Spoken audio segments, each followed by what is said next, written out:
प्रार्थना के साथ हम प्रभु के चरणों में बैठे, क्योंकि मेरे सामने या हम लोग जितने भी इकट्ठे हैं, रुककर जरा एक मिनट इस बात को जरा उसकी गंभीरता को जरा समझें कि हमारा बुलाहट, माय कॉल, मेरे पीछे, आप एक एक के पीछे कितने विश्वासी हैं, और ये एक एक विश्वासी को हमने नहीं जीता है। सर्वशक्तिमान परमेश्वर ने अपनी योजना के तहत अपने अनुग्रह की बहुतायत के कारण हम एक एक को चुनकर सेवकाई के लिए नियुक्त किया। हमें से कई होंगे जो एक समय प्रभु को जानते भी नहीं थे। ठीक समय में परमेश्वर ने हमारे जीवन में हस्तक्षेप किया, हमारी समझ को खोला, हम प्रभु की पहचान में आए। कुछ समय विश्वासी के तौर पर रहे, यीशु को उद्धारकर्ता स्वीकार किया, बपतिस्मा लिया। हम कभी शायद सोचे भी नहीं होंगे कि प्रभु की सेवकाई का बुलाहट हमारे जीवन में आएगा, लेकिन प्रभु की योजना थी। जगत की उत्पत्ति के पहले उसने मुझे देख रखा। सोचकर देखिए, हम में से कई ऐसे होंगे जिनके माँ बाप कोई संसार में नहीं है। उनके बाप दादे एक हाथ की बनाए मूर्त के सामने दंडवत किया करते थे, लेकिन उनकी संतान सच्चे जीवते परमेश्वर को जान पाई। बाप दादे पहचान नहीं पाए, लेकिन परमेश्वर को अच्छा लगा कि हमारी समझ को खोले ताकि हम असलियत को पहचान पाए। और आज हम सब प्रभु की सेवकाई में हैं। दुनिया का सबसे ऊंचा बुलाहट प्रभु की सेवकाई है। इसके बराबर का कोई और कोई कोई जीवन नहीं। मैं नौकरी नहीं बोलता, प्रभु की सेवकाई कोई नौकरी नहीं है, ये एक जीवन है जिसमें सर्वशक्तिमान ने मुझे और आपको, हम जो एक समय नालायक, हम इसके लिए योग्य, हम में से कई लोग ज्यादा शायद पढ़े लिखे भी नहीं हैं, लेकिन स्वर्ग को अच्छा लगा कि मुझे और आपको हमें चुनकर अपने कलीसिया में अगुए के तौर पर नियुक्त किया। अभी आप में से कई लोग ऑर्डेन्ड होंगे। रुककर देखिए वो दिन जब आपको कलीसिया के सामने आपके सिर पर हाथ रखा गया। और ये एक ऐसा सेवकाई है जिसमें से रिटायरमेंट है नहीं। आप रेसिग्नेशन नहीं दे सकते, कारण आपने कभी अप्लाई किया नहीं था इस काम के लिए। स्वर्ग ने आपको अपने महान सेवा के लिए चुना, और हमारे हाथ में इतनी आत्माएं जब दे रखी हैं, मैं आज अपनी बुलाहट की गंभीरता को कितना समझता हूं। आज सुबह हम उस विषय को ध्यान दें। मुझे एक ने बुलाया है, एक ने मुझे चुना है, मुझे एक सबसे भारी जिम्मेवारी दी है जिसमें से मैं रिटायर नहीं हो सकता, जिससे मैं कभी रेसिग्नेशन नहीं दे सकता। मैं आखिरी क्षण तक, आखिरी श्वास तक मैंने परमेश्वर की सेवकाई को निभाना है। इतना सिर्फ नहीं, इसके साथ जुड़ी हुई अगली बात, मुझे एक दिन खड़े होकर इस सेवकाई का हिसाब भी देना है। मेरे हाथ में सौंपे हुए एक एक आत्मा का मुझसे हिसाब लिया जाएगा। सोचकर देखें, भारत के प्रधानमंत्री, भारत के राष्ट्रपति या अमेरिका का राष्ट्रपति को इतना गंभीर काम नहीं है। अगला चुनाव हार गए, उनका कार्यकाल समाप्त हो गया। मेरा कार्यकाल तो समाप्त नहीं होगा। मुझे एक दिन खड़े होकर एक एक आत्मा का हिसाब देना है। जब आमतौर पर हमारे में से कोई विश्वासी मरता है, हम जाकर उसकी दफनाई की सेवा करते हैं। करने के बाद बाकी सब चले जाते हैं, तो भी वो प्रभु का दास उस कब्र के पास अकेला बैठता है कुछ क्षण। क्यों? उसकी आंखों में आंसू होता है। बाकी सब चले गए, तू क्यों इधर बैठा? परमेश्वर ने मेरे हाथ में ये आत्मा सौंपी थी। जितना हो सकता था, जितना प्रभु ने अनुग्रह दिया, मैंने इसके पीछे मेहनत किया। इसको कितनी बातें सिखाई, कितनी बातें इसने मुझे सिखाई। अब तो मैंने इसके लिए प्रार्थना करने की जरूरत नहीं। इसको मैं उस छोर में मिलूंगा। कईयों के विषय में हमें मालूम होता है नहीं मिलेंगे। कईयों के विषय में आशा होती है। सो बोलने का मतलब कितना भारी जमवारी हमारे कंधों पर है। हम कई प्रभु के दासों के मन में चिंता आ जाती है, मेरा खर्चा पानी कैसे चलेगा, मेरे बच्चों का कैसे होगा। और आज एक बड़ी वेदना की बात एक और है, आज सेवक लोग कम हैं, सेवा बढ़ रही है। भारत में और बाकी जगहों में परिस्थिति विपरीत होते जा रही है, लग रहा है दरवाजा बंद हो रहा है, लेकिन नहीं, सेवा तो पहले से और ज्यादा बढ़ रहा। कोविड से बाकी देश ठप हो गया, दुनिया ठप हो गई, प्रभु का काम एक दिन भी बंद नहीं हुआ। कोविड तो कलीसिया को और बढ़ाई है। कितने लोग जो वचन कभी सुनते नहीं थे, परमेश्वर ने उनको घर में बिठा बिठा कर अपना वचन उन तक पहुंचाया। उसका मतलब परमेश्वर का काम कभी बंद नहीं होगा। लेकिन विषय मैं अपनी सेवकाई को कितनी गंभीरता से लेता हूं। मुझे अपने खाने पीने की चिंता करने की जरूरत ही नहीं है। क्यों? मेरा बाप वो अनंत काल का है, उसको मेरी चिंता है, मैं खुद थोड़ी इस काम में निकला। ऐसे में मैंने सिर्फ एक ही बात ध्यान रखना। आज बहुत से सेवक लोग चिंतित क्यों हैं? क्योंकि उनका ध्यान प्रभु से हट गया। मुझे नहीं मालूम प्रभु आज किससे बात कर रहा है, किस तरीके से बात करेगा। मुझे जिस काम के लिए बुलाया गया, अगर मैं उस काम पर मन लगाऊं, उसकी गंभीरता को समझूं, स्वर्ग बाकी सब इंतजाम करेगा।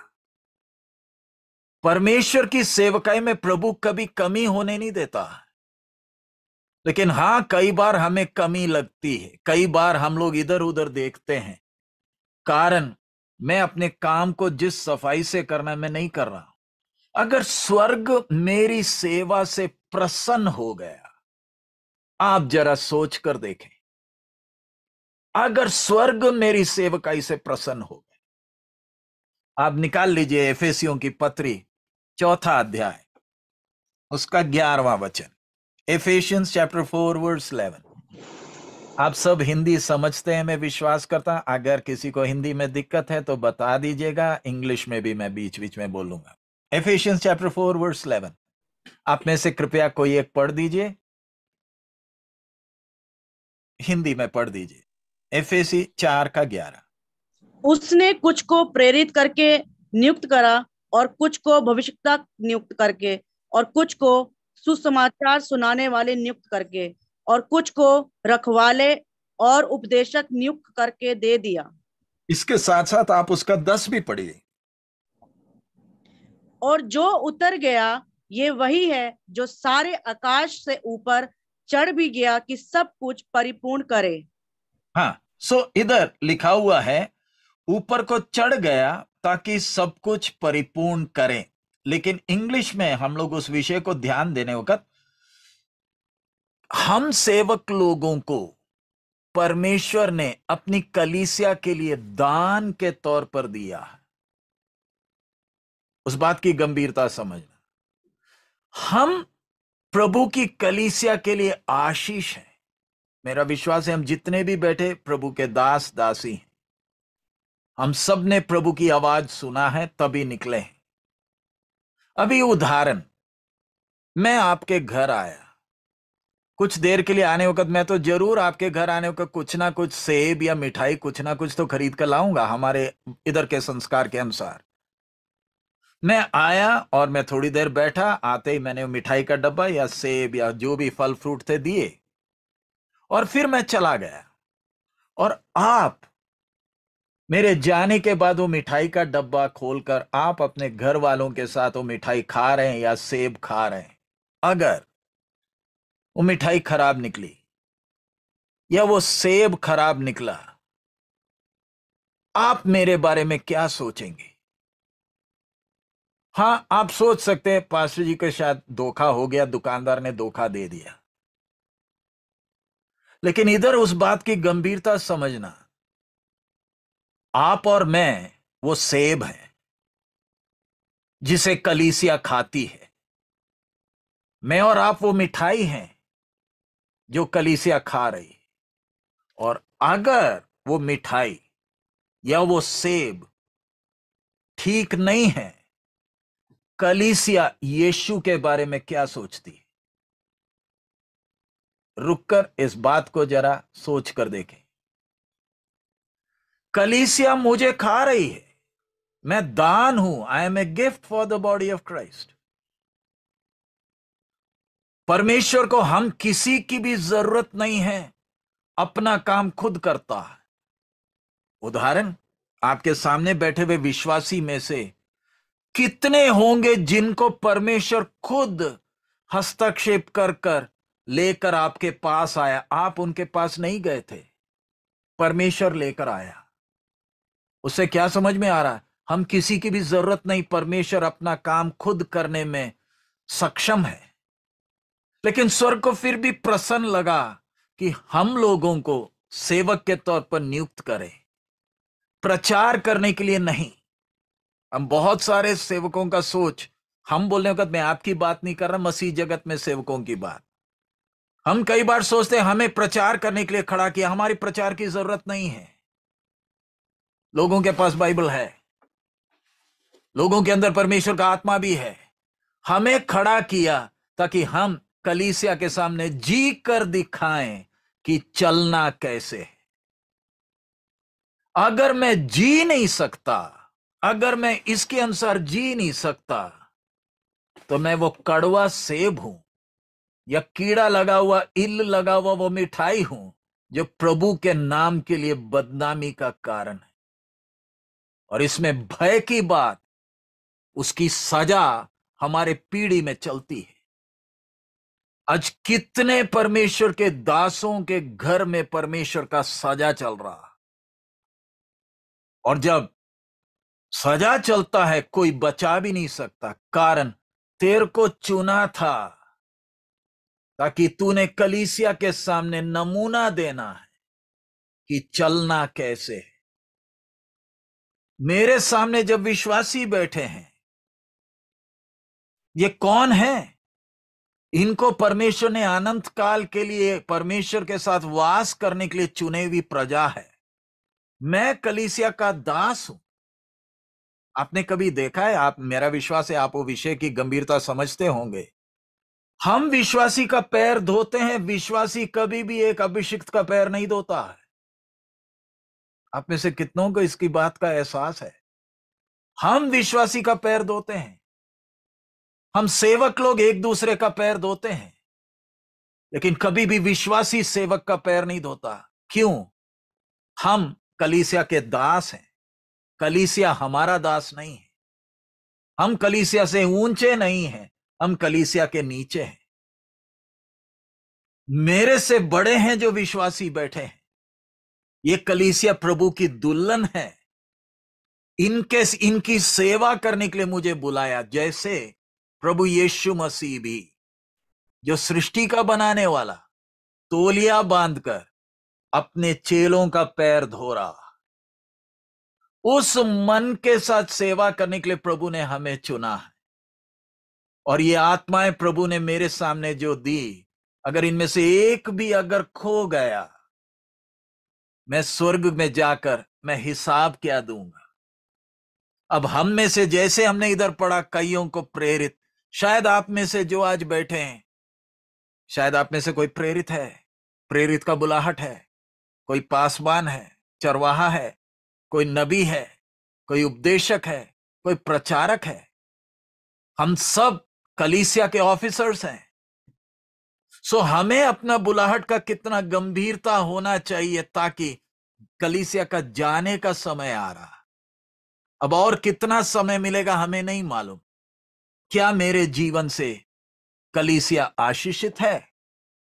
मैं यीशु का तो प्रचार करता हूं, बहुत कुछ बोलता हूं, इसमें से उत्पत्ति से लेकर प्रकाशित वाक्य तक मैं तो बहुत प्रचार करता हूं, बहुत विषय मुझे मालूम है, कई पॉइंट्स मेरे पास हैं। लेकिन सवाल, कलीसिया आपको खा रही है जैसे सेब को खा रहे। मेरा विश्वास आपको समझ में आया। मुझे जब कलीसिया खाती है, क्या वो परमेश्वर की महिमा कर रही है? क्या उनका जीवन आशीषित है? मेरे जीवन में मैंने कितना ध्यान देना है कि मैंने मसीह यीशु के उस पद चिन्ह पर चलना है। मेरा ध्यान सिर्फ एक ही रहना है, मेरे जीवन से प्रभु ने प्रसन्न होना है। और मेरा जीवन अगर कलीसिया के लिए तसल्ली का कारण बने, तो क्या मालूम आपके कलीसिया में से अगला पौलुस खड़ा हो, क्या मालूम आपके कलीसिया अगला यूहन्ना बपतिस्मा देने वाला खड़ा हो। हमारे कलीसिया से डॉक्टर्स, इंजीनियर्स, प्रोफेसर सब खड़े होते हैं, लेकिन सवाल, मेरी सेवकाई से अभिषिक्त क्यों नहीं खड़े हो रहे? मेरी सेवकाई को देखकर मेरे कलीसिया के बच्चे क्यों नहीं फैसला कर रहे, मुझे इंजीनियर या डॉक्टर नहीं, मैंने प्रभु की सेवा करना है? क्यों? हम अपने आप को जांचे ना। मेरी सेवकाई का सफलता क्या है कि मेरे पीछे पीछे और भी नौजवानों ने फैसला कर लिया, मुझे इंजीनियरिंग या डॉक्टर नहीं, मैंने इस महान प्रभु की सेवा में निकलना है। अगर ऐसे नौजवान निकलना है तो मेरा जीवन उनके सामने कितना बड़ा आकर्षण का कारण होना है। अगर मैं खुद ही रोता धोता रहता हूं, मैं खुद ही चिंता में डूबा हुआ हूं, मैं खुद ही हमेशा व्हाट्सएप और फेसबुक में ही लगा रहता हूं, तो मेरे खुद के बच्चे बोलेंगे, भैया रहने दो, इसमें कुछ नहीं रखा, हम चले इंजीनियर बनने या डॉक्टर बनने के लिए, पैसा नहीं है तो लोन लेकर।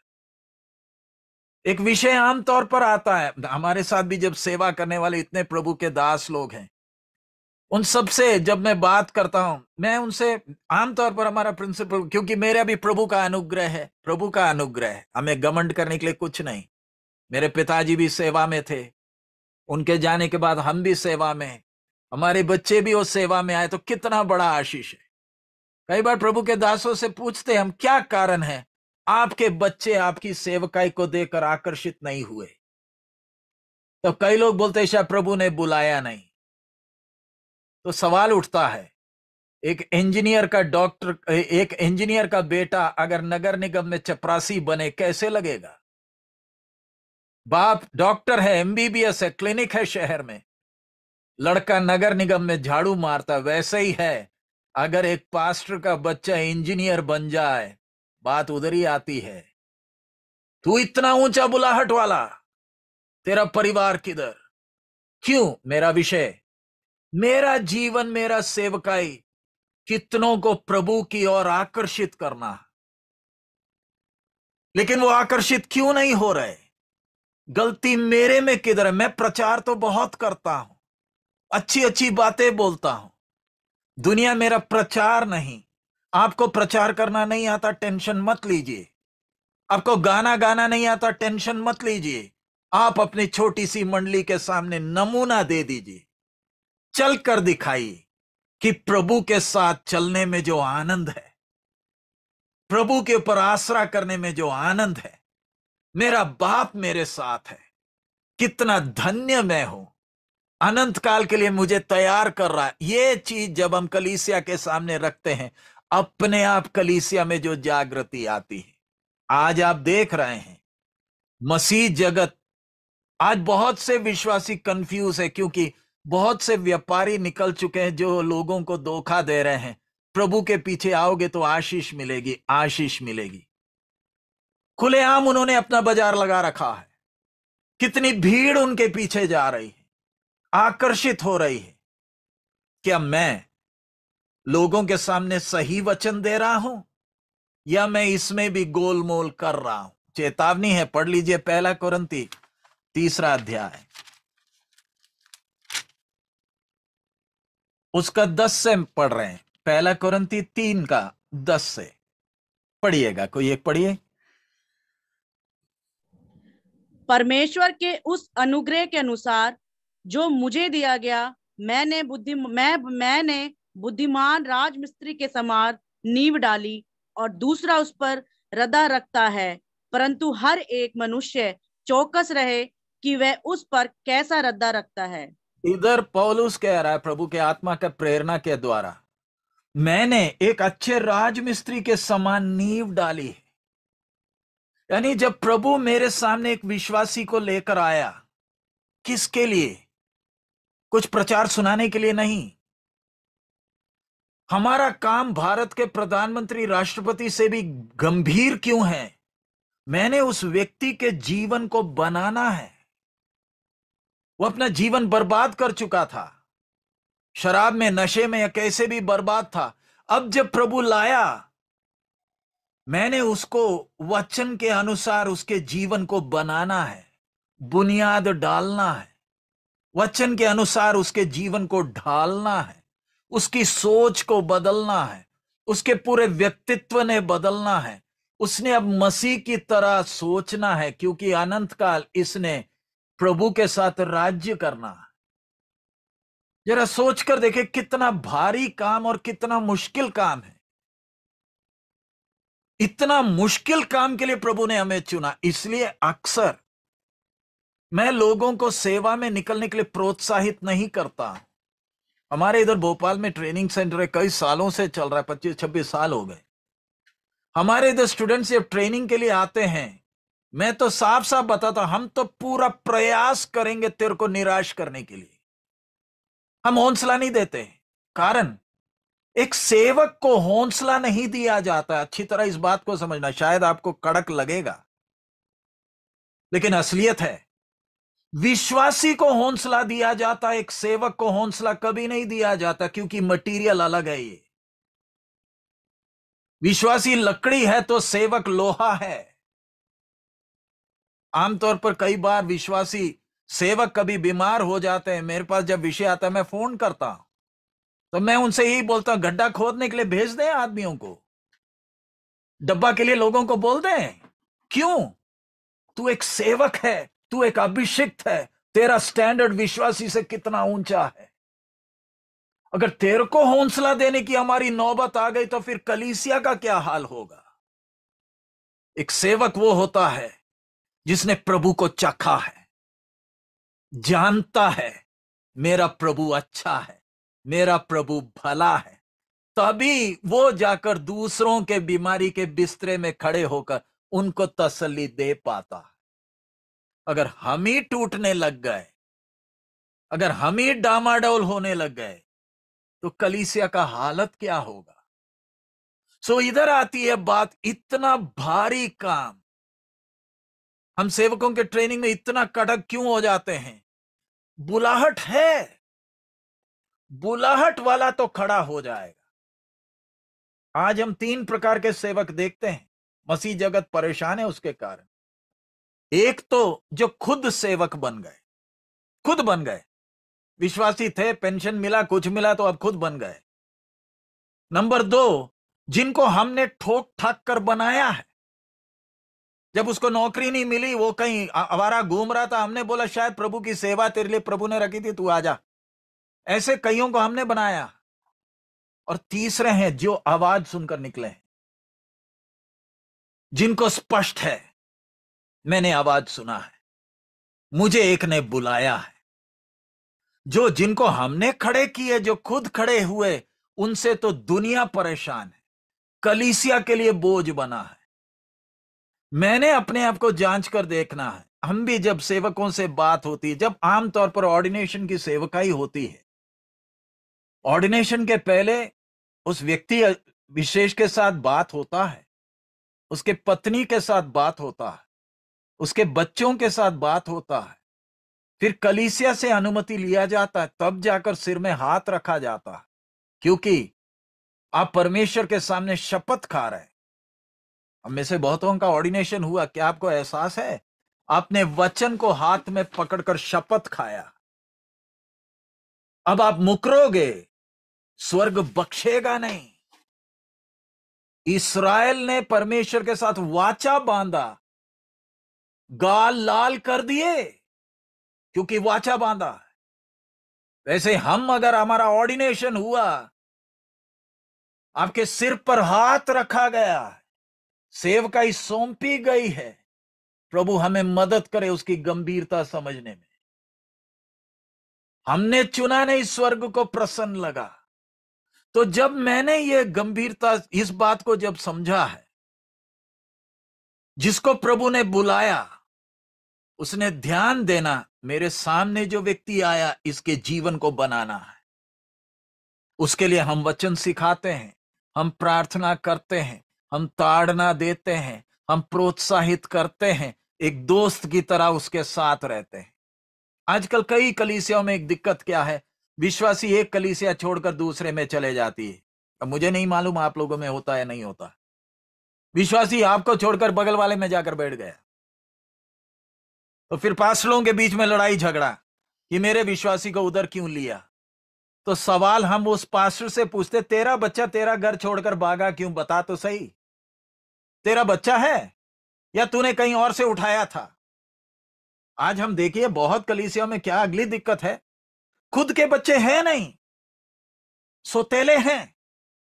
बच्चे जो लेकर बैठे वो भी खुद के नहीं, कहीं और के लाकर बटोर के रखें। दूसरों से बटोर के लाएंगे वो तो दीवार टाप कर जाएंगे, वो कभी भी आपके बच्चे नहीं बनेंगे। कान है तो सुन लीजिए। मैंने दूसरों के उधर छापा डालकर उधर से बटोरा है या प्रभु ने मुझे दिए हैं?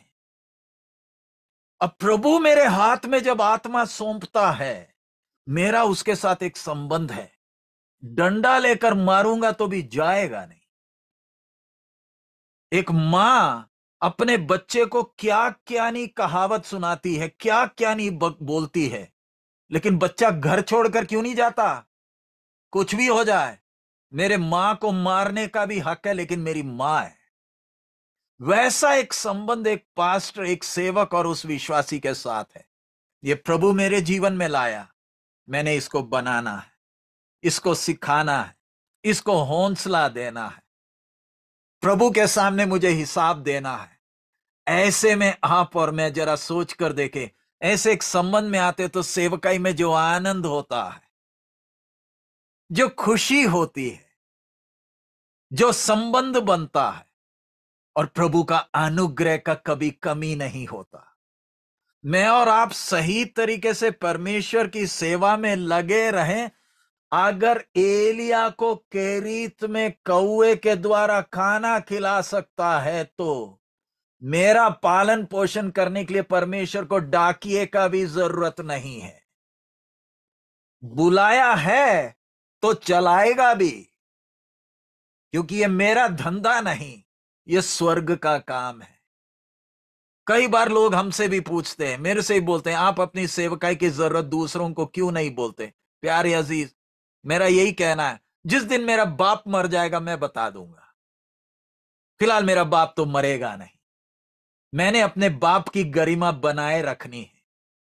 वो जो देता है उससे मैं संतुष्ट हूं। मेरा एक ही काम, मेरे को खाने के लिए रोटी मिले या ना मिले, मेरा बच्चा भूखा हो ना भूखा हो, स्वर्ग ने मेरी सेवकाई से प्रसन्न होना है। जब मैं दूसरे छोर में खड़े होऊंगा, स्वर्ग ने बोलना है, ये मेरा विश्वास योग्य सेवक, तूने जो भी काम किया। यही 1 कुरिन्ती 3 के नीचे आप पढ़ लीजिए और उसका 13 से पढ़िए, 13 से। तो हर एक का काम प्रकट हो जाएगा, क्योंकि वह दिन उसे बताएगा, इसलिए कि आग के साथ प्रकट होगा, और वे आग हर एक का काम परखेगी कि कैसा है। आगे, जिसका काम उस पर बना हुआ स्थिर रहेगा, वह मजदूरी पाएगा। यदि आगे, किसी का काम जल जाएगा तो वह हानि उठाएगा, पर वह आप बच जाएगा, परंतु जलते जलते। इधर प्रभु की आत्मा हमें मदद करे इस बात को समझने में। मैं जो भी सेवा कर रहा हूं, इसको एक निरीक्षण कर रहा। आपने देखा होगा हाईवे जो बनते हैं आजकल, national highway authority of India road जो 4 लेन्स बना रही है, बीच बीच में स्क्वाड जाकर वो रोड को खोदती है, नापती है कितना इंच डामर है, उसके आधार पर है पेमेंट। ठेकेदार को काम सौंपा गया तो उसमें बताया गया इतना मोटा इंच डामर का होना, इतना मिट्टी होना, जैसे शर्त दिया क्या उतना मोटाई है? अगर उतना मोटाई नहीं है तो पेमेंट नहीं है। वैसे ही मैं जो सेवा कर रहा हूं कोई और नहीं देख रहा, स्वर्ग देख रहा है, क्या उस बुनियाद जो मसीह यीशु है, उस प्रभु यीशु के जीवन के उस नापतोल के अनुसार का सेवकाई है मेरा। मैं जब विश्वासी को सिखा रहा हूं, जब मैं विश्वासी के घर विजिटिंग के लिए जाता हूं, जब संडे स्कूल के बच्चों से मैं जब मिलता हूं, क्या मैं उनको बना रहा हूं या मैं टाइम पास कर रहा हूं? क्योंकि कब वो मर जाएगा मालूम नहीं। क्या मेरी सेवकाई उसके जीवन को बना रही है? और अगर सोचकर देखे, मैं प्रभु के दया से मुझे 18 साल की उम्र में बुलाहट आया। उस 18 से आज मेरी उम्र हो गई 52। इतने साल मैंने सेवा किया और आज रात मेरी मौत हो गई। वो 18 से 52 का मेरा सेवकाई को जब स्वर्ग एनालाइज करता है, और स्वर्ग अगर बोल दे स्टैंडर्ड का नहीं रहा, हमारे क्वालिटी के अनुसार एक्सेप्टेड नहीं है, मेरा अनंत काल कैसे बीतेगा? आप बोलिए, मैं अनंत काल में करूंगा क्या? मैं अक्सर लोगों से बोलता, स्वर्ग में जाएंगे तो सबसे बड़े बेरोजगार तो हम होंगे, डॉक्टर भी होगा, क्योंकि स्वर्ग में तो बीमारी है नहीं। ये डॉक्टर स्वर्ग जाकर क्या करेगा? हम प्रचारक स्वर्ग पहुंच गए, हम उधर किसका प्रचार करेंगे? क्योंकि सेनाओं का यहोवा तो सामने उपस्थित है। हम तो बेरोजगार उधर बैठे करेंगे क्या? हमारे वर्शिप लीडर भी बेरोजगार, क्योंकि उधर मिकाएल और बाकी स्वर्ग का क्वायर है। हमने अनंत काल राज्य करना है। अगर अनंत काल राज्य करना है तो मेरा सोच मसीह के सोच की तरह होना है। मेरे विश्वासी को उस लेवल में लेकर आना। बपतिस्मा के साथ काम तो खत्म नहीं हुआ। हम लोग कई बार हम खुश हो जाते, बपतिस्मा हो गया, शुक्र है। बपतिस्मा के साथ काम खत्म नहीं हुआ, अभी तो सिर्फ बुनियाद डली है, अभी तो जीवन बनाने हैं। अब जीवन बनाना है तो मैंने भी नमूना देना है, मेरे जीवन से वो आकर्षित होना। क्योंकि आप जरा रुककर सोचे, मसीह जीवन इतना सबको आकर्षित क्यों नहीं है? अब लोगों को आकर्षित करने के लिए आपने देखा होगा, आज दिवाली आने वाला है, डिस्काउंट में माल बिकेगा। वैसे ही आजकल बहुत से लोग सुसमाचार को भी डिस्काउंट में देते हैं। आ जाओ, प्रभु के पास आ जाओ, दुख मुसीबत दूर हो जाएगी, आपकी बीमारी ठीक हो जाएगा, आपका कर्जा दूर हो जाएगा। हम प्रभु की उपस्थिति में बैठे हैं, अपने सीने पर हाथ रखकर पूछिए, जो मैं बोल रहा हूं क्या सच है? क्या यीशु के पीछे निकलने से दुख मुसीबतें खत्म हो जाती है या शुरू हो जाती हैं? हम बुद्धू क्यों बना रहे हैं लोगों को? हम लोगों को धोखा क्यों देते हैं? सच्चाई क्यों नहीं बोलते? डिस्काउंट में माल क्यों बेचते हैं कि प्रभु के पास आ जाओगे दुख मुसीबतें दूर हो जाएंगी? असलियत में पूछकर देखे, जो प्रभु के पास आता है उसका मुसीबत शुरू होता है, खत्म नहीं हुआ। इसलिए कई लोग आकर बोलते हैं, पास्टर जी हमारे साथ ऐसे क्यों हुआ? हम लोग भी बोलते, भैया 10 बार सोचकर आना। प्रभु यीशु ने खुद ही बोला, गुम्मट बनाने के पहले बैठकर क्या कर लो, सोचो मेरे से बन पाएगा भी या नहीं। क्योंकि ये रास्ता में चलना है तो वही चल पाएगा जो ये समझ चुका है कि मैंने अपने लिए नहीं जीना, मैंने यीशु के लिए जीना, तभी वो चल पाएगा। आज मुसीबत आप लोगों को मालूम है कि आज 4 लेन बन गए, 4 लेन, 6 लेन, 8 लेन, लेकिन इस पर ऑटो को चलने की अनुमति नहीं है। ये 4 लेन 6 लेन में कम से कम स्पीड 60 या 80 या 120 है। इसमें अगर एक ऑटो आ गया वो तो मरेगा, क्योंकि इसमें स्पीड लिमिट ही, अभी तो दिल्ली से कटरा के लिए या श्रीनगर के लिए जो हाईवे बन रहा है उसमें मिनिमम 150 है। हमें 2 दिन लगता था जम्मू से, दिल्ली से कटरा श्रीनगर जाना है तो 700 किलोमीटर यहां से जम्मू है, उसके बाद उधर से आगे 300 है। अब सरकार जो नया 4 लेन बना रही है, 6 घंटे में दिल्ली से श्रीनगर मिनिमम स्पीड 150। इसमें अगर ऑटो वाला घुसा वो तो गया।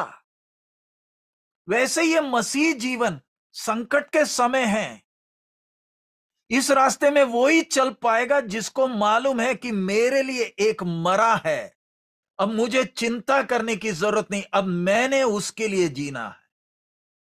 लेकिन हम इसके बीच में अगर भीड़ लेकर आ गए जो सिर्फ रोना धोना ही करते हैं, कहीं ऐसा ना हो आप भी उस तरफ पहुंच ना पाओ। हमें कई बार लगता है कि हम थोड़ा सा इस वचन को हल्का कर देते हैं, क्योंकि कड़क वचन बोलेंगे तो कोई आएगा नहीं, इसलिए हम थोड़ा सा इसको ढीला कर देते हैं। आप जरा सोचकर देखें, मैं उदाहरण बता रहा हूं। हमारे शहरों में, बड़े बड़े शहरों में मर्सिडीज इनके शोरूम है, मारुति के भी शोरूम है, टोयोटा के भी हैं। मारुति वाला महीने के 500 या 1000 गाड़ी बेचता है, मर्सिडीज वाला साल में 4 गाड़ी बेचता है। मारुति वाला महीने का 500,000 गाड़ी बेचता है, मर्सिडीज साल की 4 बेचता है। तो मैं अगर मर्सिडीज का सेल्समैन हो जाऊं, मैं तो उनको यही बोलूं, सर एक काम कर दो, अपन रेट कम कर देते हैं, रेट कम कर दो ना, हमारा भी बिके। बगल वाला 500 गाड़ी बेच रहा है, हम साल का 4 बेच रहे हैं, एक काम कर दो, रेट कम कर दो। तो बालिक बोलेगा रेट कम कैसे करे, चीज तो महंगा है। कोई नहीं, अपन मेड इन चाइना का लेकर इसके अंदर फिट कर देते हैं, हमने पैसे कमाने हैं। ये 4 गाड़ी बेचकर हमारा होगा क्या? क्या मर्सिडीज करेगा? पिछले दिन अबू धाबी में उधर की टैक्सी कंपनी ने मर्सिडीज को बोला कि हम आपकी कार इधर की टैक्सी सर्विस चलाना चाहते हैं अबू धाबी में।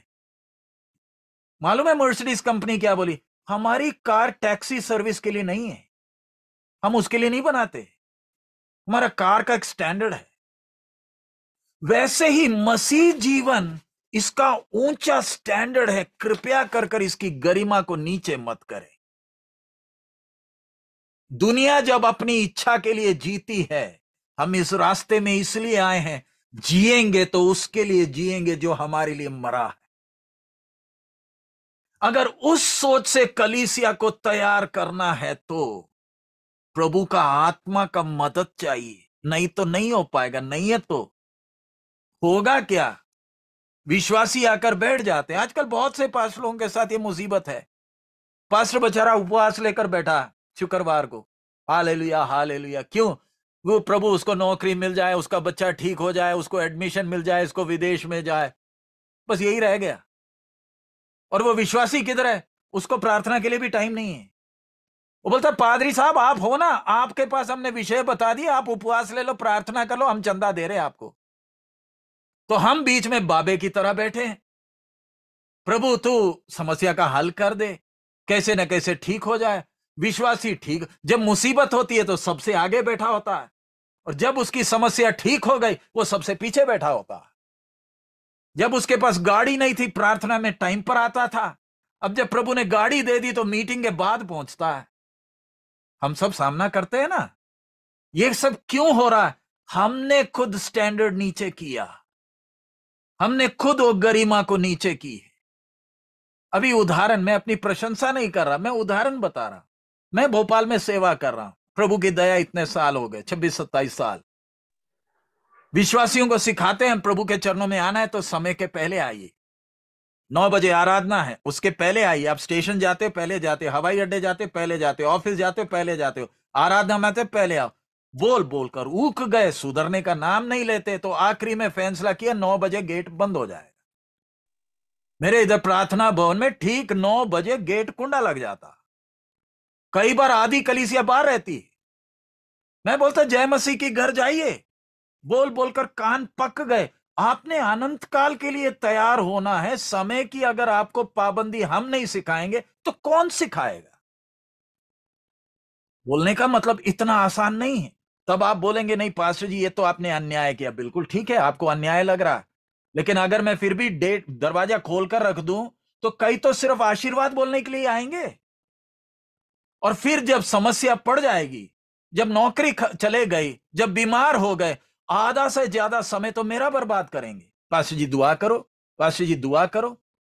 हम में से कई लोग बाबे बने। ध्यान रखना, इस गंभीरता को समझना। हमारी सेवकाई का बुलाहट हम परमेश्वर और मनुष्य के बीच वे नहीं है। ये बात को ध्यान रखना। परमेश्वर और मनुष्य के बीच में बीचवा मसीह यीशु अकेला है और कोई नहीं है। लेकिन विश्वासी हमें गुरु बना देते। जैसे दूसरे विश्वास से आते हैं, उनमें गुरुओं की परंपरा है, तो हमें भी गुरु बना देते। बोलते हमारा पास्टर हमारा गुरु है, हम तो परमेश्वर को कभी मिल नहीं सकते, ये पास्टर प्रभु का ज्यादा प्यारा है, ये जब घर आएगा इसको अच्छा चाय पिला दो, अच्छा खाना खिला दो, पास्टर ने प्रार्थना करना प्रभु सुन लेगा, हमारी बेशक ना सुने पास्टर की तो सुनेगा, और हम भी खुश हो जाते हैं। ध्यान रखें, अगर विश्वासी की नहीं सुनता तो हमारा क्यों सुनेगा? क्योंकि वो बाप मेरा अकेला नहीं, उसका भी है। इस बात को समझना, जब वो मेरा बाप है, विश्वासी का दादा नहीं, वो विश्वासी का भी बाप है। कई बार सेवकों का सिखाने वाला विषय, हम एकदम विश्वासी के लिए प्रार्थना करने भागते नहीं है जब विश्वासी का एक्सीडेंट होता, बीमार होता। क्यों? बाप पकड़कर अपने बच्चे की जब धुलाई कर रहा है, उसमें अगर दूसरा कोई घुस गया, उसकी भी धुलाई हो जाती। क्या आप लोगों ने इस बात को सोचा है कभी? जब बाप अपने बच्चे की पिटाई कर रहा है और आप बीच में घुसे, फ्री का आप भी मार खाते हो। क्यों? ये मेरा बेटा है, इसको कितना समझाने से भी समझता नहीं है। इसके स्वर्गदूत भी हैं, तब भी स्वर्ग ने तय किया इसका एक्सीडेंट होगा। बीच में नहीं घुसना, मैंने इसको कई बातें सिखानी है, यह समझता नहीं है। इसलिए एक सेवक जब विश्वासी के लिए प्रार्थना करने जाता है, प्रभु से पूछता है, प्रभु इसके पीछे का कारण क्या है, ताकि उस हिसाब से मैं इसको सिखाऊं, समझाऊं, हौसला दूं, इसके जीवन को बनाऊं। मेरा विषय, हमारा काम परखा जाएगा, और मेरा काम अगर स्वर्ग के नापतोल के अनुसार नहीं निकला, अनंत काल कैसे बीतेगा।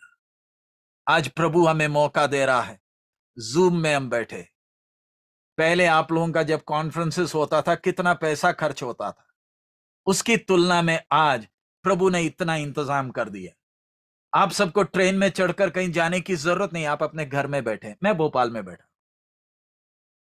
जब प्रभु इतनी सुविधा दे रहा, क्या हम उतने दंड के योग्य भी बनेंगे ना? प्रभु मेरे से जब बात कर रहा, शायद हम आगे कभी भी ना मिले, शायद इसी के साथ प्रभु का आगमन भी हो, लेकिन प्रभु हमें मौका दे रहा, मुड़कर देखूं। जिस दिन मैंने वो आवाज सुनी थी, जैसे मूसा वो जलती हुई झाड़ी में, हे मूसा, हे मूसा, ऐसे हम एक एक ने, मेरा विश्वास है, स्वर्ग की आवाज को सुना है। वो आवाज सुनने के उस क्षण से लेकर आज तक मुड़कर जब देखें, क्या प्रभु मेरी सेवकाई से क्या तू प्रसन्न है? क्या तेरे हिसाब का वो सेवा है? अगर कहीं गलती हो रही है तो प्रभु तू मुझे बता दे। मुझे मनुष्य को खुश नहीं करना, मुझे स्वर्ग को खुश करना। आप वचन में समझौता ना करें, वचन को ऐसे का ऐसे ही दे दें, आप देखोगे लोग कीमत देने के लिए आगे आते हैं। मेरे से कई लोगों ने बोला, पास्टर जी आप इतना कड़क बोलते हो, कौन आएगा? इंसान हूं मैं भी, अपने YouTube का प्रचार के वो व्यूज बढ़ाने के लिए मुझे बस थोड़ा सा मसाला मिक्स करना है। प्रभु आपको जानता है, प्रभु आपके दर्द को जानता है। आ जा प्रभु, तेरी मुसीबत दूर करेगा, दुनिया आएगी। क्या मैं लोगों को खुश करूं या मैं सच्चाई को ऐसे का ऐसे ही बताऊं? दोनों में से मैंने तय करना। अगर मैं सत्य वचन को ऐसे का ऐसे ही बताऊंगा तो स्वर्ग चलाएगा, स्वर्ग समय पर सारा इंतजाम करेगा। ध्यान रखे, चंदा और 10वां अंश हमारा मजदूरी नहीं है। हमारा मजदूरी काम खत्म होने के बाद मिलेगा। काम खत्म होने के पहले थोड़ी कोई मजदूरी देता। आपके घर में कोई मिस्त्री को लाते हो तो सुबह ही आप उसको तनख्वाह दे देते हो? नहीं ना। काम खत्म होने के बाद, काम देखने के बाद, काम पसंद आ गया तो सुबह 700 बोला तो काम पसंद आ गया तो खुशी से 100 रुपया और देते हैं कि काम पसंद आ गया। इसी तरह प्यारे अजीजों, उस दिन जब प्रभु के सामने हम खड़े होंगे, मेरा काम अगर स्वर्ग को प्रसन्न आ गया, हमें मुकुट नहीं चाहिए। हम जब सेवक हैं, हमारा लक्ष्य स्वर्ग जाना नहीं, हमारा लक्ष्य कुछ पैसा मिलना नहीं, जिसने बुलाया उसने मेरे काम से प्रसन्न हो, उसके लिए मैंने ध्यान देना है। मैं जो भी सेवा कर रहा हूं, चाहे छोटी हो चाहे बड़ी हो, प्रभु तेरे वचन से दाएं बाएं हिलने का मौका ना हो। तब आप देखोगे लोग जब आते हैं, आप खुद ही तसल्ली पाओगे विश्वासियों से। ध्यान रखें, हम सेवक लोग, हम विश्वासियों को सिर्फ तसल्ली नहीं देते, विश्वासियों से भी तसल्ली मिलती है, बच्चों से तसल्ली मिलती है। जब विश्वासी अकेले बैठकर प्रार्थना कर रहा होता है, आंख भर जाते हैं। जब हमने वचन सिखाया और कल वो विश्वासी खड़े होकर प्रचार करता है, कितना खुशी होती है। प्रभु एक शराबी था, ये अपनी बीवी को मारता था, तू मेरे पास लेकर आया, वचन सिखाया और ये एक आज सेवक बन गया। इससे बड़ी तसल्ली और क्या है? इससे बड़ा आनंद क्या है? जब आपके द्वारा एक नौजवान सेवा के लिए समर्पण किया और आप उसके सिर में हाथ रखकर प्रार्थना करते हैं, आपकी आंख भर जाते हैं। बाकी जब इंजीनियरिंग और डॉक्टर बन रहे हैं, ये नौजवान ने फैसला किया मैं मसीह के लिए जीऊंगा, मैं एक मिशनरी बनकर आगे जाऊंगा। इससे बड़ा तसल्ली और कुछ नहीं। सो इन दिनों में हम अपने आप को जांच कर देखें, प्रार्थना कर कर देखें, प्रभु क्या मेरी कलीसिया जो आपने मेरे सामने दी है, क्या वो मेरे जीवन से आशीषित हैं? आप बाकी और किसी बात की चिंता ना करें। आपके चीनी के डब्बे में कितने चीनी के दाने हैं स्वर्ग को मालूम है। आपके आटा के बर्तन में आटा कितना है किसी को नहीं मालूम, तो भी जिसने बुलाया वो जानता है। भूखा रहना है तो भी रह लेंगे, लेकिन प्रभु तेरी महिमा में कभी आंच पहुंचने नहीं देंगे। उस समर्पण से हम चले तो देखिए प्रभु आपके हाथ में जो आत्माएं सौंपेगा। अब प्रभु जानबूझकर हम लोग गए, विषय परमेश्वर लाया है। क्यों लाया है? घर सफाई होनी है। जिनको प्रभु ने चुना है वो तो रहेंगे। अभी बाकी लोग बोलते हैं हम घर वापसी कर रहे हैं, मैं बोला आप घर वापसी आप करो, हम इधर से घर सफाई भी करते हैं, दोनों, ताकि जो जो उद्धार नहीं पाए उनको रखकर करना क्या है, ये हमारे लिए सिरदर्दी बनते हैं। जिनको सत्य जानना वो तो आएगा, वो तो आएगा, कीमत देने के लिए आएगा, उसी के आधार पर सेवा आगे बढ़ेगी। तो इसलिए हमने प्रार्थना इन दिनों में क्या करना, वचन में थोड़ा सा भी समझौता नहीं, सेवकाई में कोई भी समझौता नहीं, लेकिन वो स्टैंडर्ड। मर्सिडीज साल में 4 ही बिकती है तो भी 4 ही बिकने दो, इसी कारण ना वो मर्सिडीज है। मैं मर्सिडीज को मारुति नहीं बनाऊंगा। मर्सिडीज की अपनी गरिमा है। जो शोरूम में जाता है 10 बार सोचकर जाता है, मैं मारुति नहीं खरीदने जाना, मैं मर्सिडीज खरीदने जा रहा हूं। जो यीशु के पीछे निकलता है कमर कसकर निकलता है, मैंने कीमत देने के लिए निकलना है।